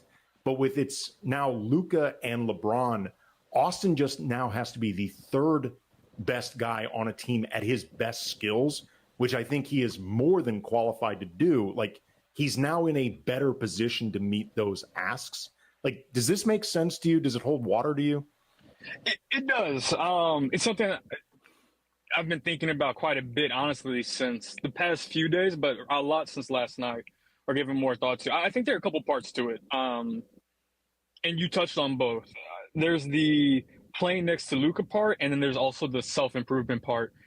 The self-improvement part, like, I think even when the Lakers first traded, even before the Lakers traded for Luka and AD was out, we kind of saw Austin take another step up in terms of his play when it was just him and LeBron as the 1-2, right? Mm-hmm. I think Austin's made a lot of improvements. Again, I've been watching Austin. I've been watching Austin's pretty much his entire career, but been paying especially close attention over the last 1 3/4 of season. And there's been a lot of self-growth from Austin specifically in terms of playing out of pick and roll, and not just playing out of pick and roll, but facilitating and passing out of pick and roll. I remember last season, it seemed like he would struggle with making passing reads and figuring out, all right, is this the right passing angle? Is this the right, he would get picked off quite a bit just from being too late or too early or not making the right read. That doesn't seem like it's been as much of an issue. He's making skip passes better. Like, there's just small little things in his quote unquote passing bag. Like, we think about scoring bag and dribbling, like his passing bag has just, to me, that's honestly been one of the bigger improvements. He's just a better, smarter passer to me. His turnovers aren't as, I don't know the exact numbers. He's probably committing more turnovers as a whole, but to me, it doesn't feel like he's making as many of the same mistakes over and over again. Like, he's just making overall better reads. And I think he just got that off of reps. So I think there's been a lot of self-improvement. His shot diet has changed, fewer mid-range shots, more threes. Like, he's getting back to the free throw line at a higher level. I know this is a lot. But these are the things that these are the improvements I'm seeing from Austin that add up to, I think I said it earlier, like, he's playing at an all-star level. Like, if you look at his statistical production and efficiency, all of it over the past 41 games, 22 games, since he came back from the back pelvis injury, rather, in mid-December, or when the Lakers really start to take off in mid-January, or when he, if you look at all the numbers, it's like, these are all-star level numbers, all-star level, like, with good efficiency. So there is that component of it. Then you add in or take into consideration the Luka impact, where we mentioned this earlier, like, he's getting the ball in more advantageous situations. One of the better things that Austin does is he plays off, he's another self-improvement. He plays off movement really well. He's been able, something that he's improved a lot compared to last year is shooting off of movement. A lot of, before it was more so, catch and shoot threes. Then he starts to add the pull-ups, which he's already good pull-up in the mid-range, but pull-up threes. Now he's added a movement shooting piece to it, but he's also been able to play out of movement, play off of pin downs, play off of screens just better. And one of his strengths is just getting into the paint, getting into the rim, and playing next to Luka has opened up more driving lanes, opened up more opportunities to him to attack a defense that's tilted, not one that he has to tilt, but one that's tilted because he's playing next to, like, to your point, a guy that's already tilting the defense, a guy that's already drawing to. So I think giving credence to both the Luka impact, but there's also been a lot of self-improvement on Austin's part to be able to take advantage of those opportunities and chances that playing next to Luka creates. Also, too, in talking with Kobe Price, covers the Lakers for the Southern California News Group. Follow him on Twitter at KHOBI_Price. Thinking about it in real time, too, I wonder, you mentioned the driving lanes that get opened up, and some of that is the defense is tilted to Luka. They're obviously going to be tilted to LeBron when he's out there as well. But I wonder, too, if the driving lanes are more open now because you don't have Anthony Davis, who sets up a lot of shop in the paint. And as great as AD is in that space and great a player as he is, period, if you're a player like Austin who wants to get into the lane and either play make or just create general chaos, it may help him specifically not having AD there or having to be mindful of AD there, even if obviously having Anthony Davis in a vacuum could be helpful for Austin. Yeah, I mean, it's something I consider. I mean, there's something to that. I mean, because also think about the fact that, I mean, they're playing Jackson, like they're playing other non-shooting bigs a lot more. So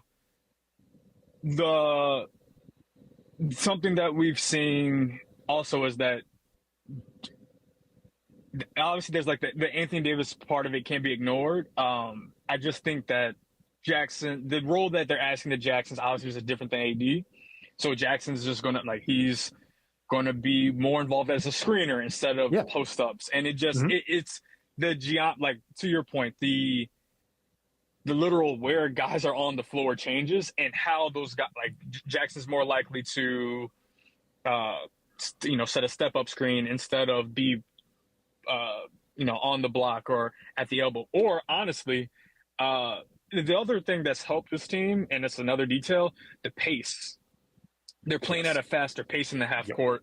So even if the guys are in the same spots, like even if Jackson's in the dunker spot in the same way that AD would have been the dunker spot, because they're playing, out of a tilted defense and they're moving the ball a little bit quicker, the guys are moving a little bit quicker, like that creates advantages on its own, just playing a little bit quicker. I think that's also one of the other things that's helped Austin. Like Austin is we don't think of, JJ made this point a while ago. Like, people don't think of Austin as this great, amazing athlete. Like, he doesn't have like the wow combine numbers, but he plays fast. Like he plays quickly. He makes quick drives, quick step. Like, and when the team can play quickly around him or with him or put him in situations where he can play quickly, I think that's when you can get him at his best. Not methodical, not slow. Just keep the chain moving, drive, pass, screen. And I think that's an ecosystem that is created or, I guess, nurtured when you have Luka on the team, because defenses, like we spoke about, defenses want to double him, trap him, and then it puts you in situations where, all right, here are the openings. We have to, if we don't attack these openings quickly, then they're going to close. And Austin, that's a strength of Austin's. He can attack quickly and go quickly. He doesn't need to, he can read the game quickly. That's where you get into Austin and Luka's chemistry, blossoming over the past week or so. Austin's quickness and decision-making next to Luka's gravity. I saw via Twitter that last night in San Antonio, you asked JJ before the game about Jordan Goodwin, who is closing in on his limits for games on a two-way contract before he has to be converted, how the Lakers are going to handle this, considering Goodwin is a key piece of the rotation. Part of JJ's response, quote, "It's very complicated because he's really earned the trust of the coaching staff, but this is unfortunately the nature of the two-way contracts and having a full roster. So again, it's something similar to Trey Jemison. We're just going to have to manage. I think with guys being out, you can't really afford to have them out of the rotation right now. And then we'll see as we get healthy." I quote tweeted this in my response, and I'm not worried about the Lakers not converting Goodwin's contract, but I think JJ is too polite to even talk vaguely about somebody getting waived to make this happen, which is obviously necessary. I can't imagine the Lakers will screw around with this or try to get too cute, keep Goodwin in a limbo because of money or whatever. Two things. A, explain why Goodwin is limited to, I think, just 5 more games, despite having only played 14 with the Lakers on a two-way. And then B, am I correct that the Lakers are not going to screw around with this, try to get too cute, and they're just going to convert his contract when they need to? Yeah, so the first part is even when a player, I mean, it's the same for Trey Jamison as well. When you sign the two-way contract, obviously if you do it at the beginning of the season, like you get your 50 games you can be active for. But if you sign later, like the deeper you get into the season, those games become prorated. So I think Jordan Goodwin signed, I want to say February 7th, February 8th. Around then. So then the amount of games he can be available for is prorated to the date that he signed. So he doesn't get all 50 games to be available for the rest of the regular season. He gets, I think at that point, it would have been around 21 games to be available for, because at that point we're in the second half, well into the second half of the season. So that's where that comes from. I think I mentioned it last night that he had 7. He played last night. Now he has 6. If my math serves me correct. So that's where that comes from. Now, as opposed to the messing around, getting cute with things, I would imagine not. They've spoken about how important he is, and not just spoken about it. Like, obviously, he's been a starter the last couple of games. He's been a consistent part of the rotation in the games that he's been available for, and played really important minutes, provided a really important role in the things that this team just values around their star players, around their main ball handlers, and scorers. So you would think they wouldn't be, but obviously time will tell. It also should be mentioned that it's advantageous for the Lakers from just a cap standpoint to ride out Jordan Goodwin's two-way games before potentially converting him to a standard deal, which would obviously involve waiving someone currently on a standard deal on the roster. It's just advantageous from their standpoint, because then you prorate that, I would imagine, veteran minimum contract or veteran minimum deal that he would more than likely sign for the remainder of this season. Kobe Price, he covers the Lakers for the SoCal News Group. You can follow him on Twitter at KHOBI_Price. Appreciate the time as always, brother. Thank you very much. Appreciate you. Thank you. All right, coming up next, react to some of what Kobe said. Take your calls, 877-710-ESPN. This is Lakers Talk. Andy Kamenetsky, 710 ESPN. The CONCACAF Nations League finals arrive at SoFi Stadium March 20th to 23rd. USA versus Panama, followed by Canada versus Mexico. Get your tickets now on Ticketmaster. For more information, visit CONCACAFNationsLeague.com/tickets. Lakers fans, we're so close to crowning the Lakers GOAT. Join us on March 24th between 2 p.m. and 5 p.m. at Ralph's PCH in Long Beach, 6290 East Pacific Coast Highway, to celebrate the search of the greatest fan of all time. Enjoy special appearances from Lakers legends like Byron Scott and AC Green. Grab some delicious bites from the BB Go food truck and enter for a chance to win Lakers tickets. Plus, cast your vote on site with us at LakersGoFote.com and receive an exclusive Lakers GoFote t-shirt. Don't miss out. So Mark Real from Real Fathers writes, I always say on the air, you have to have the right family law firm that is going to get you the happiness you deserve and the justice you deserve.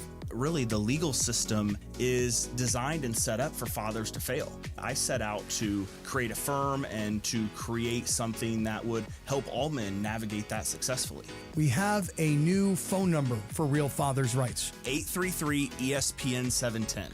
And RFR710.com. Yes, RFR710.com. Hey, it's Mace talking about the amazing, spectacular Cosm.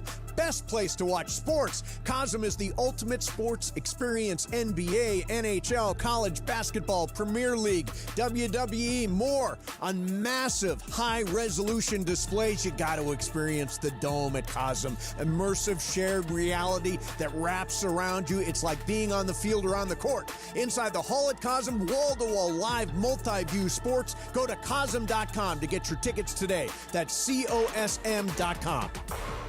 For a limited time at Verizon, you can get our best price ever. That's 4 lines on unlimited welcome for just $25 a line per month with autopay plus taxes and fees. You'll also get the new iPhone 16 Pro, 4 of them for the entire family when you trade in up to 4 phones from our top brands. That's a new phone for everyone, only on the network you can count on. Verizon. Visit a store today. 20 monthly promo credits applied over 36 months with a new line on unlimited welcome. In times of congestion, unlimited 5G and 4G LTE may be temporarily slower than other traffic. Domestic data roaming at 2G speeds. Additional terms apply for phone offer. See Verizon.com for details. Robinhood Gold members can now enjoy the VIP treatment, receiving a 3% IRA match on annual retirement contributions. With Robinhood Gold, the perks of the high net worth are now available for any net worth. The new gold standard is here with Robinhood Gold. To receive a 3% boost on annual IRA contributions, sign up at Robinhood.com/gold. Investing involves risk. 3% match requires Robinhood Gold at $5 a month for 1 year from first match. Must keep funds in IRA for 5 years. Go to Robinhood.com/boost. Robinhood Financial LLC member SIPC. Gold membership is offered by Robinhood Gold LLC.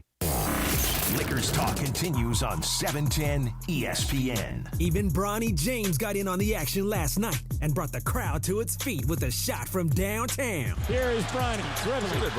He does shoot it. A 3. It's good.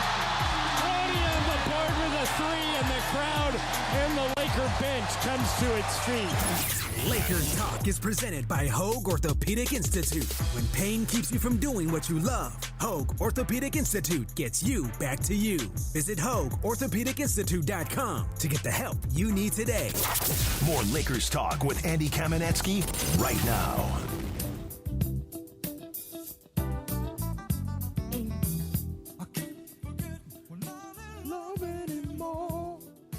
Everybody can do a bad Michael McDonald impression. Yes, sir.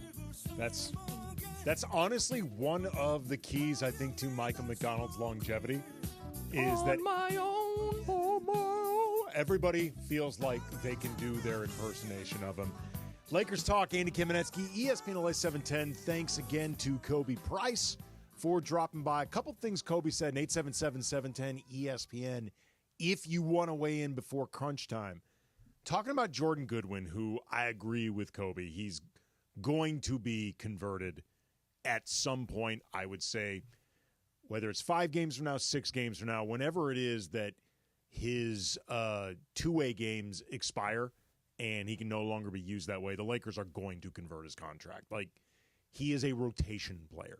He plays more than some guys actually in the rotation. He played on Devin Booker there tonight? He was phenomenal. He was fantastic.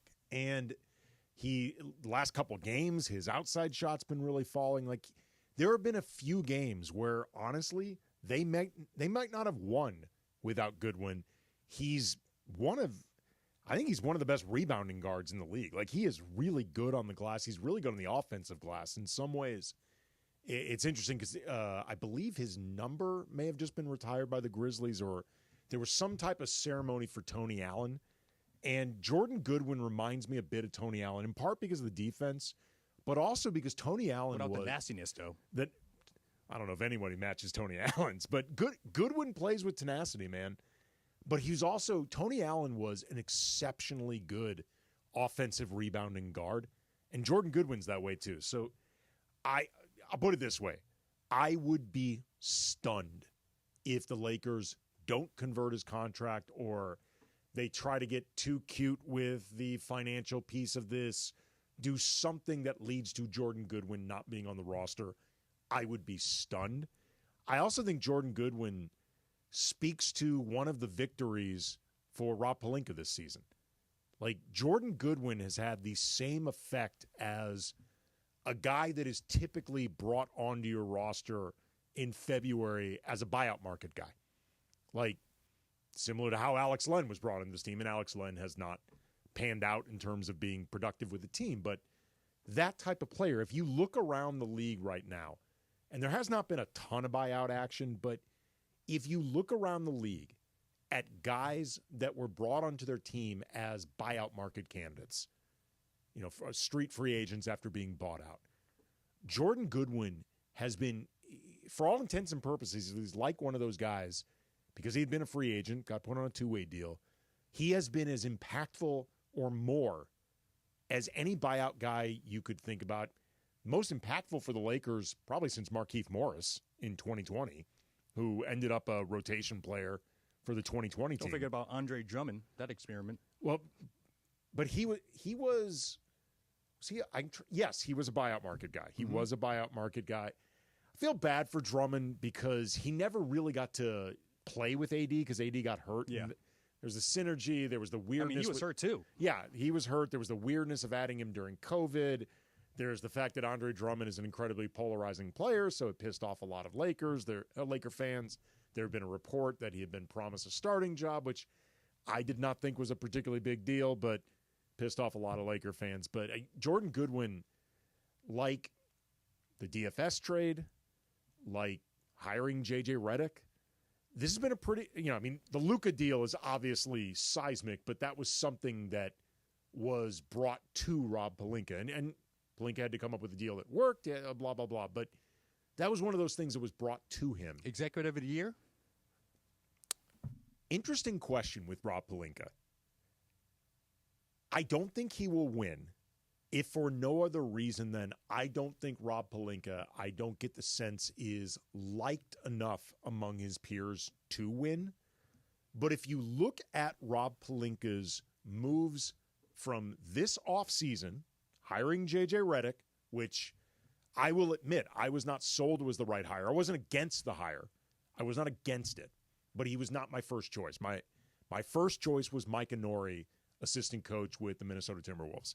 He was my first coach. I thought Redick was an interesting hire. I saw the upside. I also saw the possibility of you end up hiring a guy that you quite literally have no track record or anything to – you have nothing really to judge him on other than vibes, and it turns out the vibes are not the same once he's actually doing the gig. But J.J. Redick clearly was a good hire. DFS trade worked out very well. Bringing in a guy like Jordan Goodwin worked out well. Even guys like Christian Koloko and Trey Jemison. Like, these are all things that happened on Rob Pelinka's watch this season. You can say that he only had 2 stumbles, maybe the Alex Caruso and in the Russell Westbrook. Sure, but there are other ones. If you go through huge stumbles. Yes. The summer of 2021 is the off season that Rob Pelinka would like everybody to do the Men in Black flashy thing, and just everybody forgets about it. Like, that off season, excuse me, was disastrous, and there's no way to spin it. The decisions that were made by the Lakers front office that were okayed by Jeannie Buss, because the Russell Westbrook deal does not happen without Jeannie's approval. Like, that's too big of a deal that it doesn't get run by Jeannie. That's a disaster, and everybody involved's got to own it. But at this point, we're almost 4 years removed from it. And if you're talking about just this, I guess, June or July of 2024 to March 18th, 2025, it's been a very good year for Rob Pelinka. And whether or not he wins executive of the year or not, again, I don't think he is well-liked among his voting peers to get it. It's been a good year for him. He should be really happy about that. All right, coming up next, going to do a little crunch time. Closing out, as always, Funchie's got the topics we shall discuss. Lakers Talk, Andy Kamenetsky, ESPN LA 710. Attention Lakers fans, Michelob Ultra, ESPN LA, and the Lakers are giving you superior access via Ultra courtside to a once-in-a-lifetime experience at the UCLA Health Training Center, home of the Los Angeles Lakers. Visit UltraLakersShootAround.com, and you could win a chance to sink free throws and drain threes where your favorite Lakers players train. Winners will also get a behind-the-scenes tour and a chance to hang out with a Lakers legend. Presented by Michelob Ultra, superior light beer. 21 years or older. No purchase necessary. Only open to residents of Los Angeles, Ventura, San Bernardino, or Riverside County. That's UltraLakersShootAround.com for official contest rules. Hey, basketball fans, John Ireland here. Austin Reeves has been playing lights out, and now he's bringing that same energy to his brand new signature shoe, the AR2s from Rigorer. Designed for top performance and comfort, these kicks are for players who grind just like Austin. He was hands-on in crafting every detail, making sure the AR2s deliver on and off the court. So go to Rigorer.com, Rigorer. Don't wait. Own a pair of Austin Reeves' shoes. That's Rigorer.com. Hey, it's Mace. Looking for some fun and excitement? You got to check out Chumba Casino. It's 100% free to play. No purchase required. Enjoy hundreds of thrilling social casino games anytime, anywhere, like bingo, slingo, slots, and solitaire. Get in the action. Play now for a chance to redeem some serious prizes at ChumbaCasino.com. Available only to players in the U.S., excluding Washington, Michigan, Montana, Connecticut, and Nevada, and Canada, excluding Quebec. No purchase necessary. VGW Group. Void where prohibited by law. 21 plus. Terms and conditions apply. Open your world to all that SeaWorld San Diego has to discover. Make new connections with orcas, belugas, dolphins, and more. Explore all new depths with Jewels of the Sea, an immersive experience featuring vivid displays of awe-inspiring jellyfish species opening this spring. And set sail on a flavorful journey as you sample your way through an all-new menu at the Seven Seas Food Festival. There's so much more to SeaWorld than ever before. Save up to 55% on tickets, fun cards, and passes during our spring break sale. Hurry, offer ends soon. Taxes, service fees, blackout dates, and other restrictions may apply. Hey everybody, it's Cap. ESPN LA is proud to partner with Children's Hospital Los Angeles for the 10th annual Make March Matter campaign, helping kids get the breakthrough care they need. CHLA gives families hope with leading-edge research and treatments. ESPN LA is auctioning off exclusive 710 experiences like a dinner with me and Sedano at Fleming Steakhouse. Every dollar raised goes to CHLA. Visit 710forchla.com to bid and make a difference. That's 710forchla.com. Don't miss Travis and DeMarco. It's T. Raj and D. Farr. Hell no. No way. I thought you were going to cuss. I thought he was I wanted to. Weekdays at 9 a.m. on 710 ESPN. It's crunch time on Lakers Talk. When the clock is ticking and it's all coming down to the wire, you know what that means. This is crunch time. As always, we close out Lakers Talk with a little crunch time. Funchy's got the topics. We shall bandy it about. What do you got for me, Funchy? All right. The story that's topping the NBA world right now didn't happen on the court. Happened courtside. Technically, it did. Yes, but it didn't happen between the lines. I'll say Right. that. Well, it depends on the spillage. Comedian Tracy Morgan was sitting courtside at the Knicks and Heat game last night, and he had an accident. I guess he had food poisoning, as he said, and he started just throwing up all over the court. Yeah. All over MSG. Yeah. They had to stop the game for about 10 minutes so they can clean it up, and then he had to get wheelchaired out the arena. Andy, do you have any embarrassing stories of you being sick, hungover, drunk, and you were acting like Tracy Morgan last night? Well, I mean, first of all, let's be clear. Tracy Morgan did nothing wrong in this case, and we can laugh because we know he's okay. Like, when I first saw the story, I was worried because Tracy Morgan's had. I thought he was just had a little too much or something. Well, I was worried that he'd had like a seizure or something, just because he's had health. Yeah, problems. he has had health problems. He's had health issues, so I was actually concerned about him once we saw that it's food poisoning, which is awful. I don't know if you've ever had it. I have. I've had it. I think a lot of people have had it. It's terrible. It's the worst. It's awful. And you don't want to eat anything too afterwards. No, for like days. Yeah, right? My 21st birthday, I had blown out my knee a few days before that in a skiing accident. So, like, I was on crutches. I could barely move around. I was getting an MRI the next day. And I told my friends, like, my day of my 21st, I'm not going out. Like, I can't drink. I'm not. And they're like, you have to go out. It's your 21st. Like, look, we'll just go to one 21, bar. you have to go. So there's no, we'll stay at one bar. There'll be no hopping. You'll just be at one place. My God. It'll be fine. Sounds like a bad idea. It was a terrible idea. First of all, I said, I'm like, okay, but I'm only having a couple beers and that's it. I had maybe 5 or 6 before we even went to the bar. I ended up drinking so much that at one point at this table, like in this booth, I got sick, except because I'm on crutches and a leg immobilizer, I can't move. Oh, my God. So I you were end up stuck. I end up throwing up in empty pitchers. Oh. And then after a while, people just started noticing this guy will drink anything and just get sick and keep drinking. So like random strangers were coming up to me, buying me shots just to see if I would do it. Really? Like, I mean, that's so sad right there. Well, it wasn't sad. It was dangerous. Yeah. In retrospect, my friends and I have talked about this. Like, they could have killed me that night. Yeah. Like, they really could have killed me. But the worst part of it was, for like a couple weeks afterwards, I was still on crutches.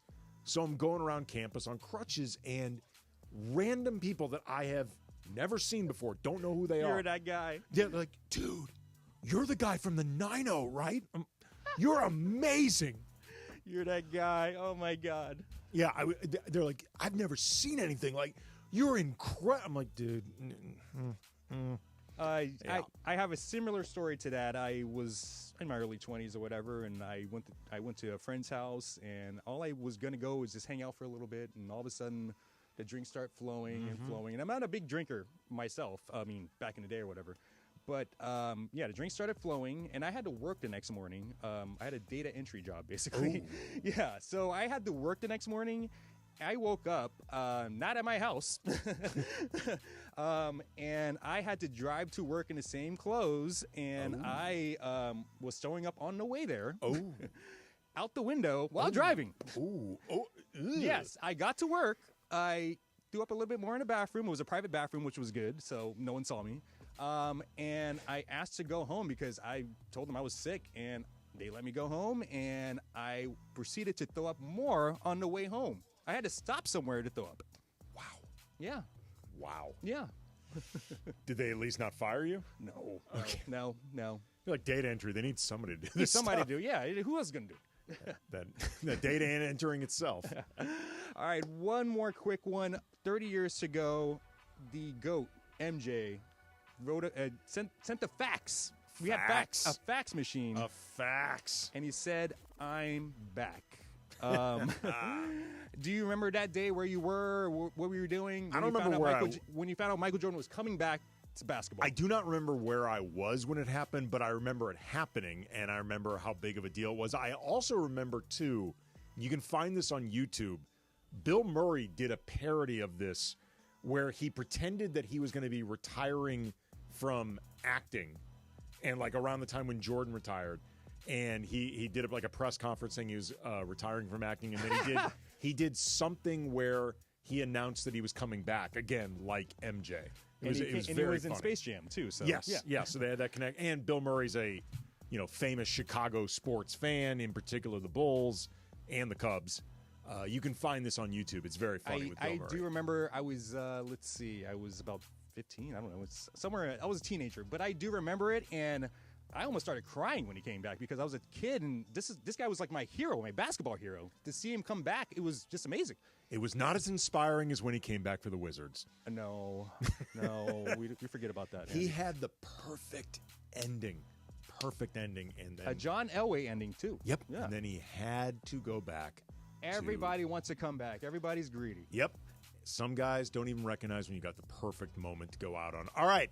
Appreciate everybody who called in. Appreciate the time from Adam Mares and from Kobe Price.